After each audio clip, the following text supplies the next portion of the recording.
U ovome prilično nasilnom filmu koji se obično distribuirao preko indijski, engleski mass movie kanala, vidio sam brzu scenu koja prikazuje dvije odrasle osobe koje su oteli par djece, što ih čini smiješnim stvarima dok ih snimate. Ono što je uslijedilo bila je jedna od glavnih drama koje su hodale, istraživajući njihovu kuću, gnušeno nekim otkrićima i odmah pucale na njih. Iako je očigledno da je priča o dječjoj pornografiji ono što nisam mogao shvatiti, bila je razočaranost kirurškim instrumentima u pozadini, a naglas je izgovorena je riječ ubiti. Sjetio sam se predavanja o psihologiji u kojoj je moj profesor spomenuo 8mm.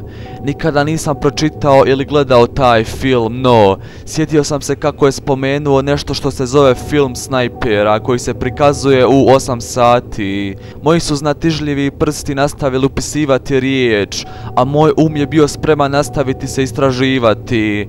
Kroz neko početno kopanje i odlazak na pogrešna mjesta pribjegao sam stvarnim filmskim snimkama. Bilo mi je dovoljno mudro da se ne bih ispitao zbog ožiljka iz nekoliko prošlih neuspješnih upita. Odlučio sam prvo pročitati o tome prije nego što izlagam izravnim slikama. Tijekom pretraživanja proučio sam nekoliko sličica sa različitih stranica, video zapise sa YouTube-a koji tačno opisuju opise, koji nikada ne gledaju i još mnogo toga. Odgovorio sam na članak koji je detaljno opisuje jedan od ovih filmskih zapisa.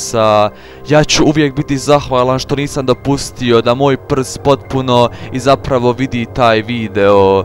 Bio sam izložen bezbrojnim odstupanjima i uznemiravajućeg sadržaja na internetu, čitajući o sociopatima, zločincima, ekstremnoj pornografiji, čak i nekrofiliji.